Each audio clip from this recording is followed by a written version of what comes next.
kalau manusia nggak mau melakukan menghadapi perubahan, dia akan punah. Jadi kalau ditanya bisnis ke depan tuh kayak apa, pasti teknologi. Pasti teknologi. Yang kedua, prioritas orang berubah. Prioritas orang saat ini adalah kesehatan dan kecepatan.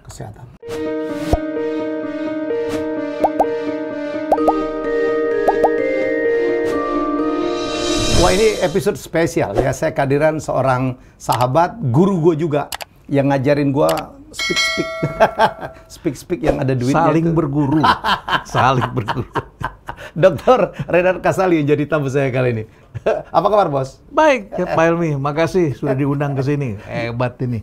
Hebat. Saling mengamati. Gue juga ngamatin di sini. Oh, kalau gue sih bukan ngamatin, ngikutin, belajar terus. Buku udah berapa sih ditulis? Waktu sampai 32 gue masih ngitung 32, tapi setelah itu udah malas ngitung. Udah gila, saking banyak ya. Ya pekerjaannya di situ. Pekerjaan di situ. Kalau jadi pengajar, kalau tidak nulis buku, tidak mengeksplorasi dunia baru. Lama-lama kita nggak relevan kan? Iya. Jadi ada fenomena baru, kita diskusikan, kita pikirkan, ketemu. Ya sudah. Jadi. Nyangka nggak ya, Pak Renard menjadi idolanya perusahaan-perusahaan yang ingin melakukan perubahan. Ya padahal kan usia-usia kita nih, ya udah nggak bisa melakukan perubahan semua kan. Nyangka nggak begitu? Nggak nyangka. Nggak nyangka kan? Nggak nyangka. Ya kita lakukan aja. Ya. Kita lakukan aja apa yang kita bisa. Oke. Satu ketika ketemu jalan ya udah. Ketemu jalannya. Dan sekarang tetap on, tetap Renard Kasali tetap berkibar, dibutuhkan kemana-mana. Berkat doa Pak Helmi. Enggak lah. Ya. Oke, sekarang jadi komisaris utama PT Pos Indonesia. PT Pos, Gajah Tua. Gajah Tua. 207 perusahaan 275 tahun. Ya. Sekarang market share-nya tinggal cuma 2%. Menyedihkan. Memprihatinkan. Menyedihkan. Jadi ya serangan dari disrupsi ini terjadi benar-benar di PT Pos. Dan ketika terjadi itu tidak dipersiapkan dengan baik, bahkan direksinya ditangkap. Ya, ada kasus korupsi dalamnya, ada kejadian-kejadian. Nah, jadi sekarang saatnya berbenah. Tentu sudah datang orang-orang hebat juga yang telah melakukan beberapa hal. Mungkin waktu belum berpihak pada teman-teman itu. Semoga dengan adanya Pak Renard jadi Komut akan bisa berkembang. Ya, mohon doanya. This is the most disrupted logistic company in Indonesia, is it? Ya. Pada waktu dipindah dari Telkom ke situ, sebagian kan kacamata orang lain-lain. Ya. Telkom itu adalah perusahaan yang paling menguntungkan saat ini. Pada waktu kita pegang, mengalahkan untungnya Pertamina, mengalahkan untungnya Bank Mandiri karena pandemi. Mereka semua jadi kita malah semua orang butuh IndiHome kan, naik kita. Gitu ya. Nah, pada saat keluar dari situ, pindah ke sini, reaksi kan macam-macam. Kok dipindah ke perusahaan yang rugi, perusahaan yang sakit. Buat orang BUMN itu tidak menarik. Tapi kalau buat gua menarik. Menarik. Tantangan yang gila ini, Gajah Tua, keadaannya seperti ini. PR-nya banyak. Kalau kita dikasih di perusahaan yang PR-nya banyak, kan enak. Banyak kita bisa kerjakan sedikit aja ada hasilnya. Sedikit aja ada hasilnya. Daripada perusahaan yang udah mapan. Wah, setengah mati. Kayak dulu gua pegang TVRI itu gampang tuh. Karena dari juru kunci. Juru kunci kita naik 1 tingkat, 2 tingkat aja udah di. Mulai dari lu benahin laporan keuangannya, menjadi programnya jadi WTP. Programnya, betul. Wow. Karena kita tahu sebenarnya zaman disrupsi ini dan juga zaman digital karena COVID ini, perusahaan logistik itu menjadi pertumbuhannya luar biasa. Semua orang online ya, semua orang butuh logistik. Ya, 3 jadi 1, 3 serangkai itu. E-commerce, logistik, alat pembayaran. Kalau salah satu nggak ada, e-commerce nggak jalan. Gimana lu mau bayar? Minimal cuma ada di 2 dan 3 mestinya ya. Minimal di 2 lah ya. Logistik. Logistik dan kita punya alat pembayaran. Ada PosPay sekarang. Ada PosPay, PosFin, ada PosLok. Begitu. Yang kita nggak punya e-commerce-nya. Karena dulu pernah kerjasama dengan e-commerce, service delivery-nya tidak dipenuhi. Sehingga akhirnya e-commerce-nya mundur dengannya. Makanya kalau dibuka, nggak ada pos di situ. Di beberapa tuh nggak ada gitu ya. Sekarang dibenahi, perbaiki dulu semua. Padahal Pak Renard ya, saya tahu banget. Terus terang, saya hampir ke sana tuh. Pak Renard kan mungkin nggak pernah dengar. Saya tuh hampir ke sana. Sudah ikut seleksi, sudah proses? Ya, sudahlah. Ya, udah dicalon-calonin lah. Cuman nasib aja belum berpihak gitu. Jadi, saya tahu banget. Kantornya Pos itu ada sampai ke level-level kecamatan kalau nggak salah ya. Iya. Sampai level kecamatan, level desa. Betul. Level desa. Dan juga kantor pusatnya seluruh di pusat ibu kota, betul? Betul. Karena kita terikat dengan perjanjian dalam Universal Postal Union. Yes. Jadi di situ ada perjanjian dalam keadaan apapun surat harus sampai. Sehingga sampai ke daerah pelosok pun nggak ada yang punya, kita punya. Oke. Makanya pos sangat diminati untuk pengiriman ke daerah-daerah terpencil. Iya. Karena yang lain nggak ada sampai ke sana. Iya. Tapi daerah gemuk kalah lepas. Kalah lepas. Lepas. Sekarang mulai ditata kembali lah. Masa kalah dengan Western Union sih? Ya. Masa kalah dengan Tiki segala macam? Jadi ikatan dengan cara lama ini susah dilepaskan oleh orang-orang lama. Seperti belenggu. Misalnya begini ya, kalau kita mau ngirim uang, kalau dulu tuh orang minta KTP, minta segala macam. Sekarang gila lo KTP, mana berani orang ngasih NIK-nya segala macam. Ya itu rahasia kan. Nah, padahal Western Union dan sebagainya itu cuma minta nomor telepon. Very simple. Sekarang apapun teknologi begitu. Kalau kita nggak masuk ke sana nggak bisa bersaing. Jadi teknologi ini menjadi backbone-nya. Nah, tadi kita bicara tentang kantor-kantor itu ada di mana-mana. Itu daerah pelosok seperti itu. Di kota ya. Itu daerah heritage, gila. Iya, bos. Di Jogja tuh Malioboro, di ujung Malioboro tuh dekat Tugu itu. Iya betul. Itu ada pos di situ. Jakarta Pasar Baru. Pasar Baru, 3,5 hektar. 3,5 hektar tuh. Besar lah pokoknya itu ya. Iya. Bangunannya keren banget. Di Bandung, Gedung Sate. Gedung Sate, persis sebelahnya. Gila. Iya. Itu kan mahal sekali. Karena kita tahu dulu kan zaman Belanda itu kan PTT namanya, pos, telepon telepon dan telegraf. Makanya banyak orang Telkom dipindah ke sana. Karena memang itu satu. Bahkan BTN itu dulu dari bank miliknya Pos dulu. Dulu Bank Pos ya? Wow. Sayang betul ya dengan infrastruktur logistik yang demikian hebat tidak berkembang. Mungkin ini problem bangsa kita, orang tidak saling meneruskan. Kalaupun meneruskan, kadang-kadang keasikan tidak melakukan transformasi. Jadi paradoks itu tidak lakukan. Sebetulnya internet provider pertama itu antara lain Telkom, dulu ada Wasantara Net. Betul. Ya, itu Pak Cahyana dulu ketika masih muda, gerakan itu jasanya besar sekali Pak Cahyana itu melakukan itu. Tapi setelah itu kan warnet-warnet kan juga berubah begitu ya. Nah, itu tidak diteruskan begitu. Terus punya bagus sedikit, terubah lagi.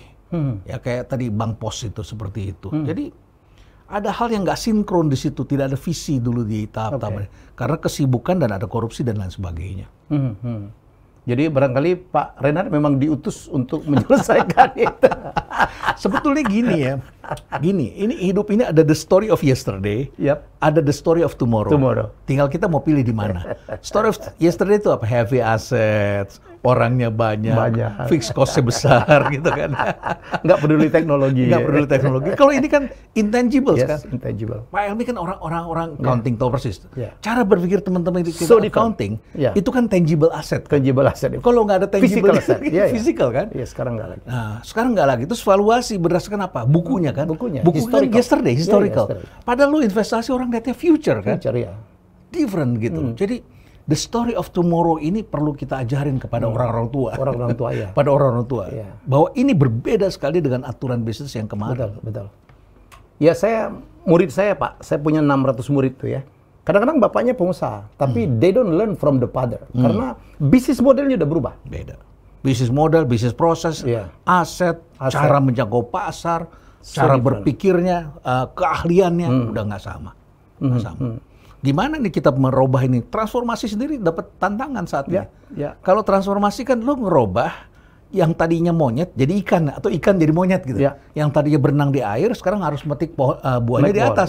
Kan sampai kapanpun ikan nggak bisa jadi monyet kan. Begitu kan. Tetapi transformasi mengatakan kita rubah dong.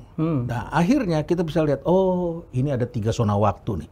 Zona waktu yang masa lalu udah biarkan aja sampai dia pensiun di situ. Ya, ini zona kemarin. Dibiarkan sampai pensiun. Sampai pensiun, nggak bisa dia apa-apain. Orang keahliannya memang udah nggak bisa diajak berubah. Nggak bisa dia apa-apain, udah. Tetap ikan. Kemudian di sini ada yang kelola hari ini, yang kemarin di bawah hari ini. Satu lagi kotak berikutnya lagi, lo kelola the future. Jangan dicampur.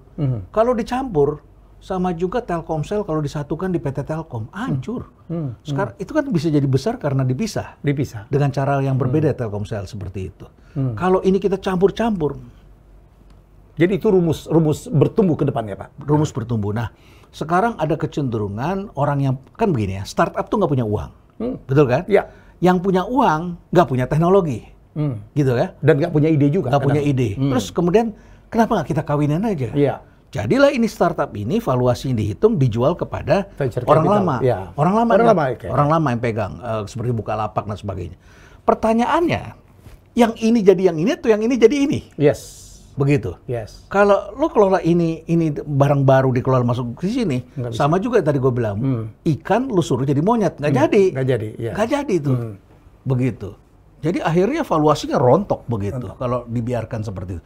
Jadi ini punya aturan sendiri, ini punya aturan sendiri, ini punya aturan, punya skill sendiri, lo nggak bisa aduk-aduk di situ. Itu yang kita lihat dari belajar ya. Ini kan masalah siapa yang menyerap corporate culture ya. Apakah anak baru menyerap culture orang tuanya atau orang tua yang mau memberikan kesempatan anak-anak baru untuk berkembang. Itu yang kita belajar dari bagaimana Disney membeli Pixar. Ya, dia nggak ubah tuh, malah dia serap tuh. Nah, celakanya orang-orang tua yang punya duit, kadang-kadang dia mau mengatur. Dia mau ngatur, ya. Dia mau ngatur, dia harus influence. Ya, begitu dia ngatur, berubah nih yang di perusahaan-perusahaan yang dia beli. Kita kan juga jadi orang tua sekarang ya. Ya.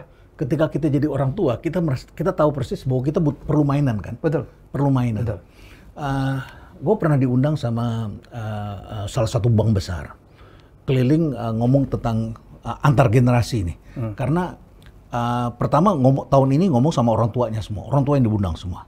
Terus gue bilang, anaknya gimana tuh? Akhirnya tahun depan dibikin anak-anaknya yang datang, bapaknya nggak diundang. Tahu nggak apa keluhannya anak-anak? Papa nggak kasih saya untuk kelola perusahaan ini. Papa suruh saya main golf aja, jalan-jalan aja. Saya nggak dikasih untuk kelola perusahaan. Terus gue bilang, kalau gitu either pilihannya lu rebut, ya. Atau lu keluar, lu bikin yang baru. Harus seperti itu, keluar dari zona nyaman. Betul. Ya kan? Seperti itu. Atau sekarang kita ngomong sama orang tuanya, it's time to give your son, your children, ya, sebagai pemain di dalam bisnis ini. Pasti akan dia bongkar. Pasti akan dia bongkar. Saya kan tidak bermaksud untuk bernostalgia. Itu yang PR saya terbesar di TVRI yang saya selesaikan. Makanya saya menulis buku Breaking the Wall. Jadi ada tembok imajiner tuh yang memisahkan anak-anak muda dengan orang-orang tua. Orang tua nggak mau ngalah, nggak mau nyerahin, ya anak muda ngata-ngatain yang tua tuh. Padahal mereka tuh bisa berkomunikasi tuh. Bisa saling menghormati. Sebetulnya untuk pertama kalinya dalam sejarah, orang tua harus belajar sama anaknya sekarang. It's now the time. Ya, it's now the time. Kayak kita aja deh, pertama kali lu masih ingat waktu WhatsApp keluar. Kita kan bingung, ini WhatsApp itu apa sih? Kita masih BlackBerry. Gue panggil anak gue, masih BlackBerry. Kalau terus anak kita bilang, gitu aja minta. Terus udah gitu akhirnya gaya kita kan buka manual kan. Buka manual. Lama banget, sama dia cuma digini-giniin aja. Terus anak kita bilang, nggak mau belajar sih. Malu juga. Malu juga. Anak gue namanya Azura, 10 tahun. 10 tahun, Bos. Jadi, Azura, Papa mau bikin Instagram, dia yang buatin. Habis itu gue dibuatin Instagram, habis itu kita posting satu foto. Ada yang jawab, gue nggak bisa reply. Gue tanya, Azura, jawab ini. Oh ini Papa sih goblok banget. Gue digoblokin, anak kita sendiri. Oh ya untuk that case kita goblok, Pak. Ya, tapi lu mau belajar apa enggak? Kalau mau belajar, dan lu marah apa enggak digituin? Harus terbuka kan? Harus terbuka. Kita sebagai anak-anak kita lebih pintar dari kita kan? Jadi sebetulnya itu adalah pintu pembuka ketika kita harus menyadari bahwa orang tua sekarang belajarnya sama anak. Begitu dalam hal itu. Dan itu yang banyak yang nggak mau terima. Nggak jadi apa-apa. Nggak jadi apa-apa. Coba sekarang kita lihat misalnya munculnya Bank Jago. Lo lihat itu seperti itu ya. Gimana ceritanya itu? Dia belinya bank yang kecil. Bank kecil, bank buku 2 atau bank buku 1 kan, bank buku 2 ya. Itu karena kecil gampang dia bikin light, dia kosongkan. Gue bilang, Jerry Ong ini gila, ini hebat banget ini orang. Dia bersihkan, terus dia bawa orang-orangnya dia jalankan. Sekarang bank buku 2, menurut gue sih sebentar lagi bank buku 4. Dan dia menjadi tiba-tiba Jerry Ong masuk top 10 orang paling kaya di Indonesia. Sebelumnya siapa dia? Dia kan gak banyak orang kenal Jerry Ong. Itu the story of tomorrow. Contoh the story of tomorrow. The story of tomorrow. Lo bisa lihat lagi sekarang alat pembayaran. Alat pembayaran itu kan berevolusi. Kalau dulu kan uang. Dari uang kemudian kartu. Terus kemudian transfer bank. Transfer bank dulu terus kartu. Kartu itu ada debit. Terus sekarang ada buy now, pay later. Yang Kredivo dan sebagainya itu. Terus kemudian ada alat pembayaran non-bank. Kripto. Ada lagi kripto. Tahu nggak yang non-bank berapa? 70% non-bank. Yang bank itu, keluaran bank itu, tinggal bank Mandiri, cuma 30%, 70% non-bank. Artinya, kompetitor sekarang itu datang dari luar industri. Datang dari luar industri. Jadi kita nggak bisa lagi tuh analisis industri seperti dulu kita kuliah gitu ya. Saingan kita si ini sesama dalam industri yang sama. Sekarang enggak. Dari luar industri. Kayak misalnya Rakuten di Jepang. Jepang. E-commerce. Perusahaan telekomunikasi. Barcelona itu. Sekarang telekomunikasi. Jadi Medan memang berubah sekali sekarang. Kalau dibilang cash itu raja, sekarang lo kalau modal cash doang nggak bisa masuk tol. Nggak berlaku. Nggak berlaku. Lo mau punya tempel itu, nggak bisa. Udah. Parkir aja kadang-kadang nggak mau terima cash. The time has come. Ya. Jadi sekarang untuk orang-orang sumur kita, Pak Renat, adalah apakah kita mau mengalah? Ya. Iya. Punya apa ya? Punya humbleness gitu ya untuk mengakui bahwa dunia sudah berubah. Karena banyak teman saya itu tetap apa ya, bangga dengan masa lalunya. Ya, bagaimana Pak Renat? Ini kan bosnya perubahan. Ini kan disrupsi. Kemarin itu gue bikin tema useless generation. Jadi banyak orang tuh akan useless. Ya? Useless generation. Jadi jangan lupa sekarang biaya tenaga kerja naik terus. Dari 1% sampai 25% tuh kenaikan biaya tenaga kerja. Ya. Sementara biaya robot, pembuatan robot sistem makin murah. Kalau robot kita jangan bayangkan yang kayak manusia kan. Robot ada yang humanoid, ada yang non humanoid. Ya. Itu termasuk chatbot, biayanya turun 65%. Makin murah. Kita ini biaya kita makin mahal. Apakah lo bakal diganti sama mesin semuanya, robot semua? Makanya banyak orang yang sekolah tinggi nanti akan useless gitu. Nah, kecuali dia explore dunia baru. Nah, tadi malam gue turunin tuh namanya ledakan non degree. Lebih ngeri lagi. Banyak orang yang berpikir kalau dia sekolah tinggi, dia pasti bisa dapat pekerjaan, gitu ya. Sekarang nggak begitu ceritanya, nggak begitu.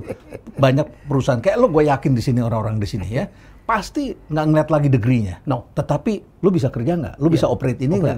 Lo lakukan apa? I don't care mau tamatan dari mana. Mau tamatan dari mana? Mau S1, S2 IPK berapa? Kagak ada urusan. Lo mau dia bangga-bangga S2, S3, lo makin takut. Gue bisa bayar nggak ya? Karena dia impresi kan, itu seperti itu kan. Betul. Orang berpikirnya dengan punya uang. Nah, tadi pagi anak gue bilang begini. Kita punya 2 orang pegawai, Markom. Yang satu sekolahnya S1, yang satu sekolahnya cuma SMA. Yang S1 berhenti. Kemudian dia pengen freelance. Sekarang dia kesusahan karena nggak dapat order dan sebagainya. Tapi yang di sini bilang, gue nggak berani. Kalau gue pendidikan gue cuma SMA, gue nggak berani kayak dia. Tapi gue kasihan lihat dia katanya. Tapi di lain pihak gue pikir, kalau dia sih enak kemana-mana karena dia punya sekolahan, punya pendidikan, punya gelar. Kalau gue nggak punya, katanya dia bilang, kebalik. Justru orang yang sekarang yang bergelar itu keberatan gelar, justru sekarang lagi dalam keadaan cemas karena susah. Banyak orang yang dulu nggak punya pendidikan tapi bisa dapat pekerjaan. Tapi ke depan lu punya pendidikan tinggi aja belum tentu bisa dapat pekerjaan. Useless. Jadi useless generation. Apalagi muncul orang-orang yang nggak sekolah bisa bikin helikopter. Lu kaget nggak lihat? Lu googling aja kita di YouTube gitu, helikopter muncul tuh. Mulai dari Pinrang, Bone, Asahan, Singkil, orang di tengah sawah pendidikan cobaan tukang las bisa bikin helikopter, terbang lagi. Gue bilang gimana nih ceritanya? Sementara banyak orang yang sekarang sekolah nggak bisa bikin kayak gitu-gituan, beraninya cuma sama kertas. Jadi fenomena apa nih, Pak Renat? Battlefield. What is it? Orang sekolah tidak berani masuk ke battlefield, medan pertempuran. Medan pertempuran lu apa? Lu ini kan medan pertempuran ini. Iya. Ini pertaruhan lu di sini. Persaingan ya? Iya kan? Persaingan, kebisaan. Kalau nggak masuk ke medan pertempuran, akhirnya lu berani cuma sama kertas. Gue punya gelar, gue punya ini, segala macam gitu ya.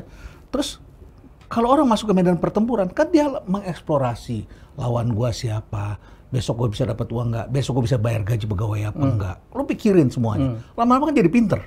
Nah, banyak orang yang sekolah itu tidak mempunyai battlefield. Kritik gue sama corporate university di BUMN maupun di perusahaan-perusahaan pada bikin kan sekarang corporate university, kasih training. Korpu. Yang ngajar siapa? Mantan pegawai. Dia memperbaharui nggak? Yang diajarin yang lalu-lalu semuanya. Itu kan satu. Padahal persoalan bisnisnya sekarang hari ini tantangannya beda dengan kemarin. Itu satu. Yang kedua, pelatihan-pelatihan yang diberikan itu nggak ada battlefield-nya. Padahal orang yang jadi direksi yang sukses Semuanya tuh mengalami battlefield. Lo sebut Agus Martowardoyo. Apa dia nggak pernah masa frustasi ketika dia selesai dari salah satu bank sebelum dia jadi ke Bank Mandiri jadi CEO? Ya, dia mengalami goncangan, dipersulit, diganggu orang lah begitu ya kan, karirnya begitu. Itu kan battlefield. Membuat dia akhirnya jadi sangat hebat ya. Memang orang bagus ya kan, orang bagus. Sejumlah orang-orang hebat itu pernah masuk dalam medan pertempuran dan pernah mengalami kekalahan. Dan kekalahan itu kan ciri orang pemenang kan?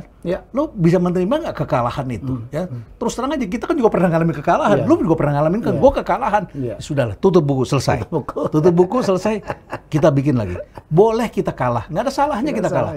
Tapi gue nggak jadi telur. Jatuh ke bawah, gue nggak pecah. Gue bisa loncat lagi ke atas. Bounce, ya kan? Itu battlefield tuh menurut gua. Wow, ini menarik nih. Pak Renal, kalau lihat bisnis ke depan itu kayak apa ya? Anda kan banyak sekali tulisannya ya, yang tentang apa? Dunia sudah berubah, dimulai dari nulis buku Chainsaw tahun 2007, 2006 ya? Gua lupa deh. Saking banyaknya ya. Tapi itu bacaan yang merubah bangsa saya pikir. Change. Wah. Ya sebetulnya kalau manusia nggak mau melakukan menghadapi perubahan, dia akan punah. Dinosaurus dia. Dinosaurus. Semua orang menghadapi itu. Semua menghadapi itu. Jadi kalau ditanya bisnis ke depan tuh kayak apa, pasti teknologi. Pasti teknologi. Yang kedua, prioritas orang berubah. Prioritas orang saat ini adalah kesehatan dan kecepatan. Kesehatan. Oke. Jadi gini loh. Ini kan perjalanan panjang manusia sebetulnya yang harus kita lihat. Gue lahir pada saat penduduk di muka bumi ini cuma 3 miliar. Hari ini 7,9 miliar. Double. Artinya kan semakin sesek nih. Sudah begitu tinggalnya di kota, mega city. Ya. Jakarta sekarang nggak bisa dibilang Jakarta, Greater Jakarta. Jabodetabek segala macam dan sekitarnya di situ ya. Semakin besar, sampahnya makin banyak. Lautnya akhirnya sampah. Ikannya makan sampah. Garamnya bercampur dengan sampah-sampah gitu. Lama-lama kan kita nggak bisa makan tuh. Seperti itu. Nah, mulailah akhirnya manusia menciptakan dunia baru. Apa itu? Dunia artificial. Mula-mula dibikin pewarna kain. Ya, tahun itu 18 sekian tuh pewarna kain. Akhirnya pewarnanya bagus, dibikin buat makanan. Tadinya manusia makan 1 kali. Ini menarik juga, warnanya menarik. Ada pinknya nih. Dimakan 2 kali, makan 3 kali. Lama-lama makan lebih dari 3 kali kan. Antar pagi sama siang lu makan ada snack lah begitu. Akhirnya kan kita jadi tambah lebar kan. Tambah lebar. Tapi penduduk semakin padat. Akhirnya orang menciptakan segala yang buatan nih.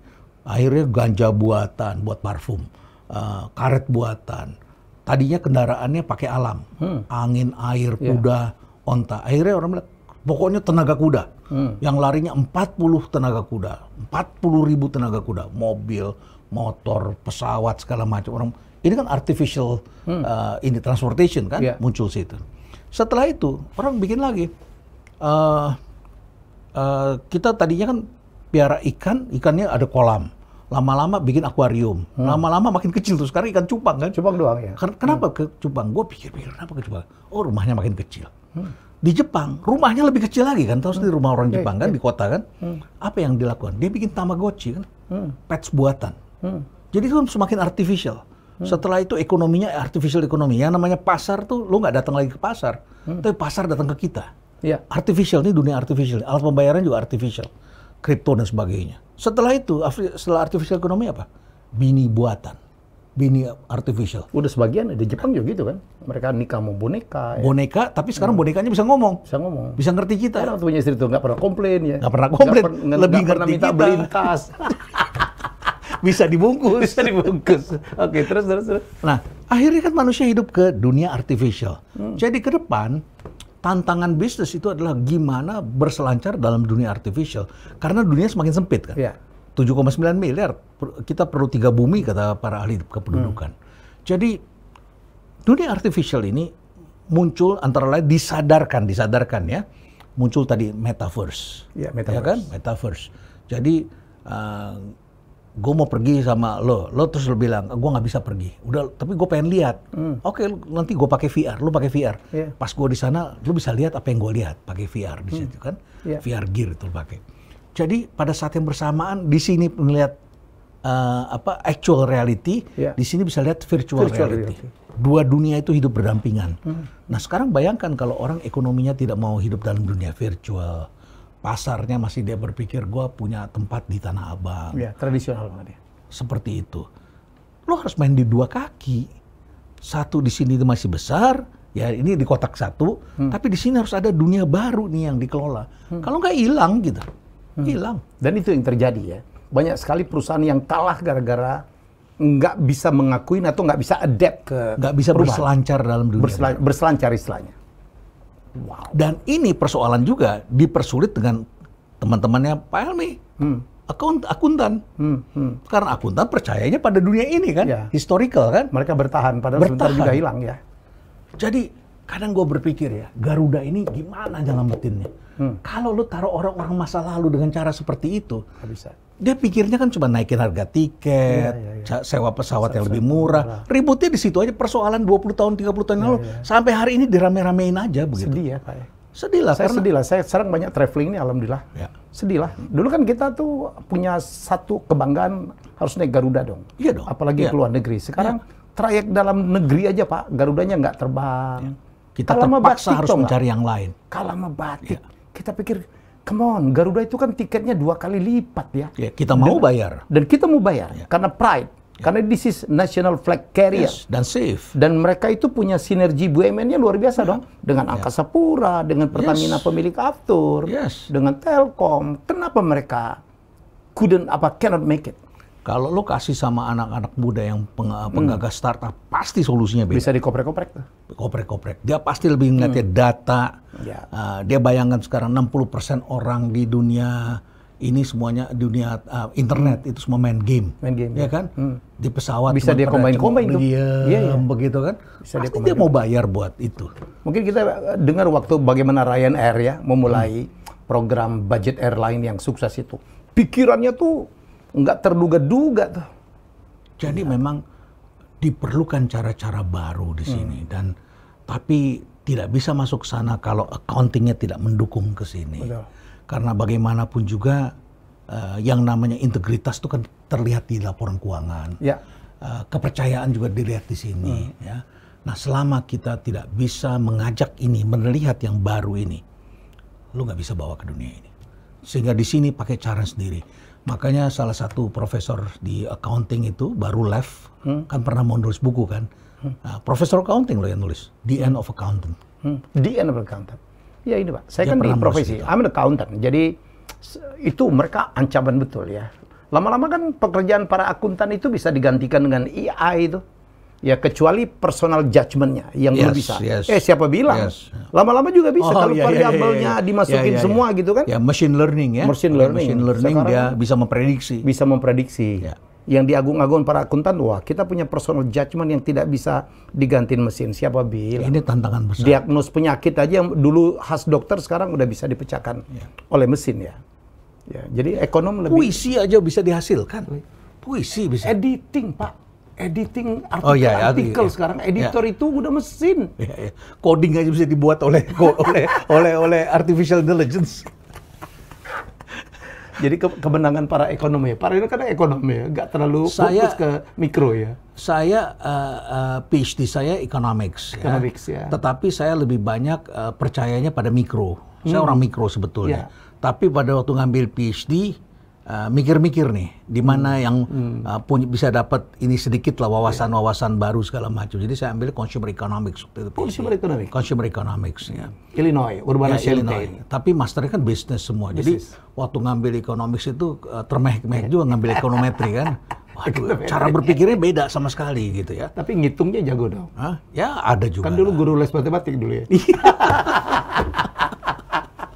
Nggak, orang banyak nggak percaya. Orang sepintar ini dulu waktu SD pernah nggak naik kelas ya Pak? Pernah nggak naik kelas. Karena bandel atau salah jurusan atau salah apa sih itu? Ya gabungan semuanya lah. Termasuk keras kepala barangkali ya. Keras kepala kali. Saya baca cerita Pak Renan ketawa-ketawa sini. Lu tahu nggak? Tapi hidup yang paling enak itu ya. Kan gue pernah ngalamin nggak naik kelas, terus pernah ngalamin juara kelas juga ya. Pernah lah ya. Walaupun bukannya nomor 1, nomor 2 lah begitu ya. Terus ternyata setelah kita pikirin, kita lewatin gitu, ternyata paling enaknya kapan? Kenapa? Waktu nggak naik kelas. Kenapa, Pak? Gak ada beban. Lu sekolah nggak ada beban. Nggak belajar, nggak ditagi, nggak ditanyain. Ya kan? Jelek, tulisan juga biarin aja gitu kan. Nggak naik kelas. Begitu gue jadi juara kelas. Ada beban? Ranking 2 tiba-tiba jadi ke-5 atau jadi ke-4. Setiap kali keluar ditanya sama orang. Akhirnya lu ngapain? Akhirnya banyak orang kan beralasan. Oh, karena si ini bawa roti, karena si itu bawa kongguan biskuit dulu kan. Jadi nuduh-nuduh ya? Kan jadi lu beralasan kan? Jadi begitu gue baca risetnya Carol Dweck, dia bilang. Oh, ada tulisan? Ada risetnya Carol Dweck. Judulnya Growth Mindset itu, mengenai mindset ya. Dia bilang begini, akhirnya yang paling penting itu mindset. Kalau orang, jadi dia studi bandingin orang pandai dengan orang-orang yang pas-pasan gitu ya. Terus ternyata orang-orang yang pas-pasan itu kalau dikasih soal yang susah atau gampang, semua dikerjain. Dia nggak tahu juga itu udah diajarin apa belum. Yang di sini karena dia tahu, terus dia bilang ini belum diajarin, gue nggak mau kerjain gitu. Dia takut nilainya turun, dia bilang begitu. Jadi di sini punya kecenderungan orang-orang pandai itu punya kecenderungan takut nilainya jelek. Terus kemudian dia selalu mempunyai judgment, mempunyai prasangka-prasangka, cemas ketika melihat orang lain lebih bagus. Kalau di sini lu masa bodoh. Nggak ada beban? Nggak ada beban. Jadi lebih enak di situ ya? Di sini pada waktu lebih bisa berkembang ya? Lebih bisa berkembang. Tapi tentu saja tidak semua orang punya refleksi seperti itu. Jadi setelah kita nggak naik kelas kan kita ya takut juga sebetulnya sih. Karena orang tua nangis kan, kasihan kan kita berarti kan. Terus akhirnya kita jadi berpikir gitu. Rupanya tantangan itu penting dalam hidup. Kalau kita nggak pernah menghadapi tantangan dan nggak berani menghadapi tantangan, selesai hidup. Selesai hidup. Akan jadi biasa-biasa aja. Begitu ada obstacles, lu mundur.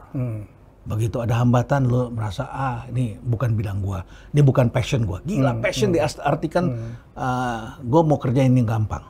Passion itu kan harus ada unsur, lu mau menderita. Dan ketika lu menderita, lu nggak sadar bahwa itu adalah berat. Lu jalanin aja. Kayak begini-begini, lo pasti kan pernah juga dong ngalamin susah kan? Oh, sangat. Nah, ketika mengalami susah, lo jalan terus kan? Tapi kalau yang lain bilang, ngapain dia di situ ya? Itu bukan passionnya dia. Pada passion itu adalah lo bersedia mengalami tahapan-tahapan sampai lo dicambuk, lo berdarah-darah, dan lo nggak merasa sakit gitu loh. Lo jalanin aja. Setuju. Itu passion menurut gue. Jadi habis itu langsung melesat seorang Renat Kasali. Ya melesat sekali ya enggak lah. Tapi artinya kita nggak pernah nggak takut lah begitu lah, nggak takut lah. Beliau S2 S3 itu dari sekolah di Amerika, salah satu sekolah terbaik di Amerika. Saya tahu banyak, teman saya banyak situ. Kalau nggak salah Sri Mulyani juga situ ya? Sri Mulyani di situ, Bambang juga di situ. Bambang Brojo. Sri siapa satu lagi yang UGM itu? Sri Mulyani. Sri Adiningsi. Sri Adiningsi ya? Sri Adiningsi dari sana, terus Yos Lukai juga senior kita di IT, pernah di sana. Ya banyak orang-orang hebat. University of Illinois, Urbana-Champaign. Cuman banyak badainya aja. Flat. Ladang jagung di mana-mana. Ladang jagung di mana-mana. Pak Renal cerita tentang itu dong. Cerita. Oh iya, saya tuh menikmatin pada saat Pak Renal berdebat dengan Rocky Gerung.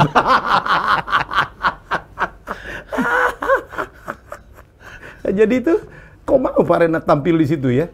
Masuk ke dalam area politik begitu? Enggak, sebetulnya kan gini, disertasi saya itu mengenai rumor. Disertasi gue mengenai rumor. Oh, ya, yang PhD? PhD. Oke. Ya. Nah, mula-mula udah ditolak.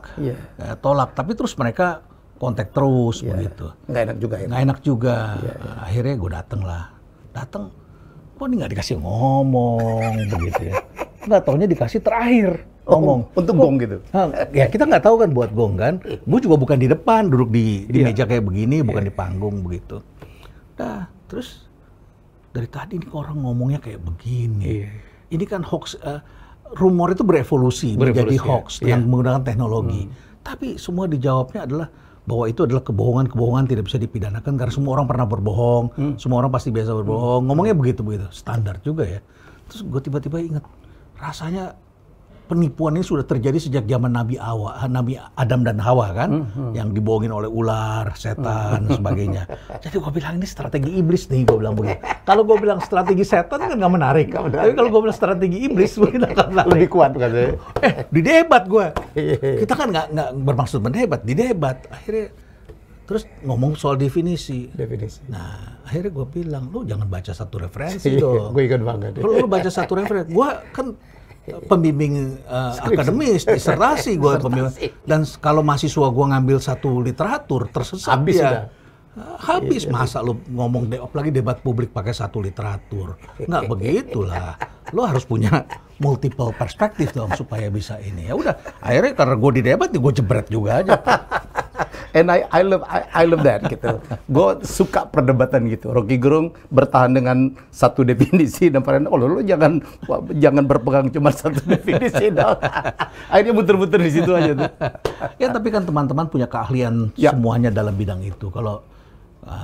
Kalau saya kan cuma sekali-sekali aja muncul. Setelah itu ya kita pulang. Kita setelah itu kan rating kita naik, diminta terus. Enggak lah, gue memilih untuk gue bukan di situ.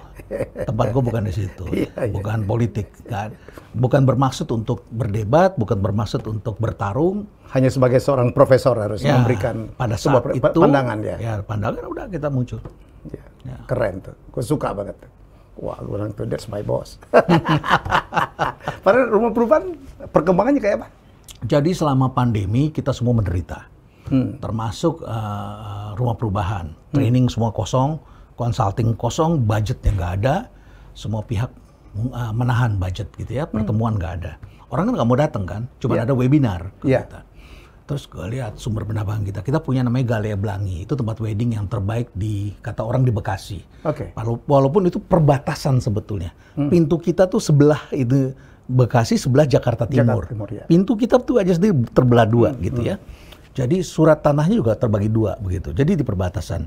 Ini kan perbatasan nggak ada yang urus. Nah, biasanya orang nggak terlalu banyak ini. Nah, yang paling laku itu tempat wedding itu. Akhirnya gue bilang, apa ya? Kenapa orang mau wedding? Oh, karena itu tempat terbuka, outdoor. Jadi tempat outdoor itu diminati. Space kita cukup besar, parkir cukup besar. Akhirnya gue kumpulin anak-anak semua, kita harus berubah. Kita bikin macam-macam, gue bikin ekspor ikan kita lakukan.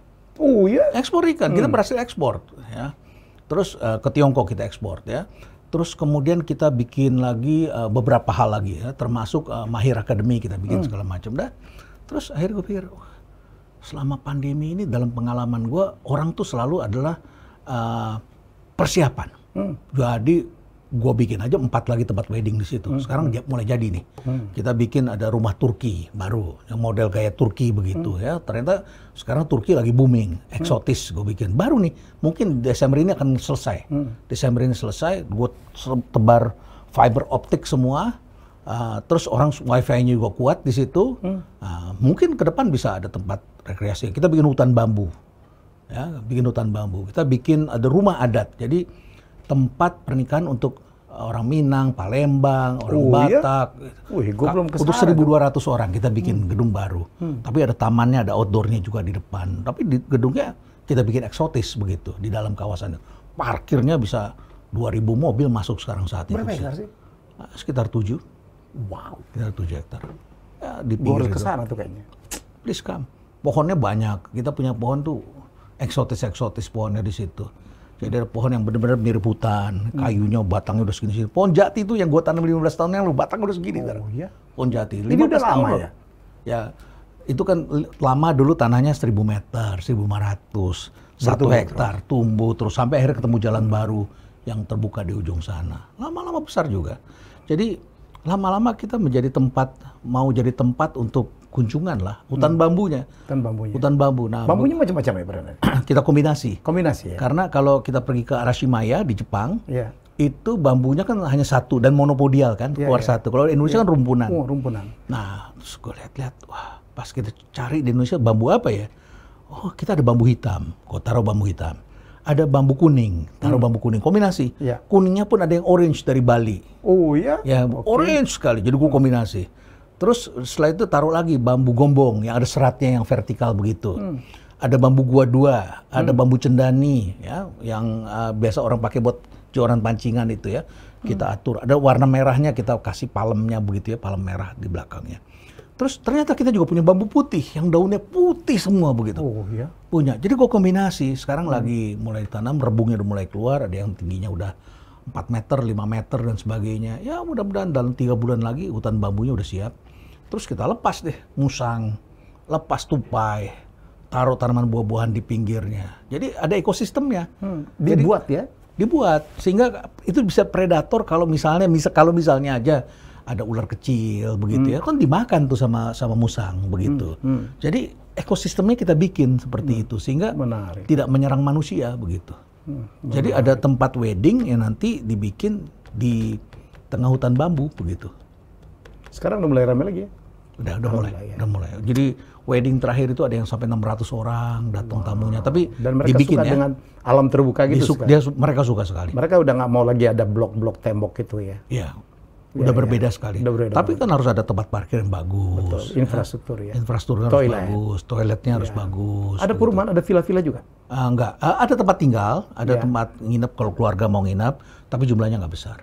Karena awalnya ini tempat pelatihan. Iya ya. Saya tahu kita rumah perubahan ya. Ya bisa buat 150 orang, ada bangsalnya segala macam. Tapi in case keluarga mau menginap, datang satu rombongan dari daerah begitu mau nginap situ ya bisa saja asal sadar betul ini bukan hotel. Kalau hotel lo di situ dilayani 24 jam ada apa namanya room service dan sebagainya. Sekarang keluarga Jakarta dia mereka nginep di tenda-tenda. Iya, glamping. Glamping ya. Glamping. Yang kadang-kadang mobilnya ikut parkir di sebelahnya tuh. Ya, tapi kita nggak masuk ke situ. Nggak masuk ke sana. Bambu tuh gue suka banget Pak Renal karena saya tahu banget di Thailand atau di Myanmar atau bambu tuh yang sari tumbuhnya semeter tuh. Ada ya, giant bambu ya. Giant bambu gitu, yang tingginya sampai berapa puluh meter ke atas.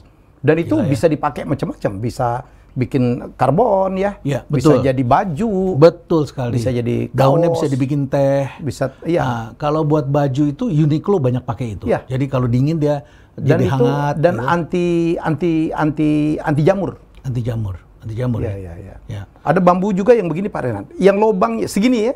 Lobang itu kecil banget. Jadi dagingnya gede banget. Bisa jadi papan, bisa jadi macam-macam. Ya. Jadi memang bambu ini harapan buat ke depan karena tumbuhnya sering, cepat ya. Satu itu. Terus yang kedua, oksigennya bagus sekali. Bagus sekali. Dan air tuh jadi bersih di bawah itu karena bambu dia nyerap racun dan sebagainya. Kita pernah ngukur pakai alat untuk ngukur oksigen ya. Itu daerah yang paling bagus oksigennya di hutan itu bambu. Adalah di hutan bambu. Bagus sekali oksigennya. Bersih sekali. Jadi tertarik gua. Ya tunggu 3 bulan lagi lah supaya udah mulai kelihatan, Bu. Dan kita campur-campur macam-macam bambu. Undang kita dong Bos ke sana. Iya. Saya juga lagi bikin di Cibatok, Pak. Oh, ya, Cibatok tuh. Ya. Karena mana IPB maju dikit, drama maju dikit. Oh, oke. Ya, saya mau bikin kayak punya Pak Renat lah untuk saya bikin training saya sendiri. Ya. Jadi ada tempat dekat dermaga situ ya? Ya, dermaga maju lagi lah. Maju lagi. Di Ciampea. Deket Gunung Bundar atau jauh sebelum itu? Jauh sebelumnya. Deket dong berarti. Saya di tengah apalagi kota. Sekarang ada tol, ada jalan layangnya tuh ya. Turun di Villa Yasmin. Dekat banget dari sana. Asik. Cibatok. Asik itu. Iya, saya pengen kayak Pak Renat, enak juga ya duduk situ. weekend nginep di situ gitu. Ya sebetulnya itu dulu ada menti saya yang bilang begini. Dia orang Sumatera Barat, seorang penulis ya. Menti gue tuh jadi penulis, jadi pengarang di akhir. Dia bilang di Sumatera Barat tuh tempat ngumpul tuh ada di Surau, betul, ada di Dangau, ada satu lagi Surau, Dangau, satu lagi apa ya namanya? Dangau itu kan saung-saung kecil gitu ya. Ya, terus ada lagi yang tempat orang ngumpul yang ada di pasar begitu ya, kayak begitu. Di Lapau kali? Lapau ya, ada 3 itu dia bilang katanya gitu. Terus kalau orang yang kiai itu juga macam-macam kata. Ada kiai yang dia nggak punya surau, dia nggak punya santri. Ya, itu cuma kiai aja. Tapi kalau lo mau punya santri, lo harus punya suraunya, lo harus punya tempatnya. Ya, gue bilang ini satu ide yang bagus sekali begitu ya. Terus udah gue coba bikinin aja. Nah setelah itu kita punya pegawai. Pegawai itu kan punya kecenderungan ya sudah kerja biasa saja. Terus gue bilang kayaknya banyak orang pengen belajar sama gue. Bikinlah namanya mentorship, ada menti sekarang. Jadi RK Menti ini diseleksi dari nasional bisa sampai 1000-an lebih orang yang mendaftar. Kita seleksi nanti akhirnya terpilih 3 sampai 4 orang atau 5 orang itu nginep sama gue 2 tahun. Nah itulah yang menghasilkan buku, menghasilkan karya-karya baru segala macam. Produktif ya? Ya mereka produktif dan ketemu kayak misalnya sekarang ada Faris nih kan ketemu sama Helmi begitu ya. Kan dia jendela kan, dia lihat idola gue ada di sini selama ini hanya dilihat di YouTube, sekarang ketemu begitu. Itu caranya begitu mendidik orang. Tapi lo juga kasih gue sesuatu dong. Nah, gue bisa ngasih sesuatu, lo juga ngasih gue sesuatu. Kita bikin buku, diskusi sampai pagi, dan sebagainya. Kalau gue keluar kota atau keluar negeri, ikut mereka. Ikut, jadi ketemu orang dan sebagainya. Akhirnya, belajar langsung from the first hand. Ini battlefield. Ini battlefield. Balik lagi ke battlefield. Ya. Oke, jadi proses bertumbuh ke depan harus mau berubah, harus open minded, iya kan? Harus cukup humble untuk mengakui bahwa dunia telah berubah dan akan terus berubah ya Pak. Dan base-nya teknologi. Bisa teknologi. Base-nya harus jadi, kesana. No way ya kita mau maju ke depan tanpa menggunakan teknologi ya. Nggak bisa. Nggak mungkin. Nggak bisa. Nggak bisa. Kecepatan kalah. Karena dulu kan, tadi kan bilang tuh, transportation kan, pakai horsepower. Lama-lama internet gila loh. Gila. Dulu waktu gua sekolah, satu IC itu cuma 2 transistor. Sekarang 39,5 transistor dalam satu IC. Kecil lagi cuma segini. Gila, gimana nggak speednya?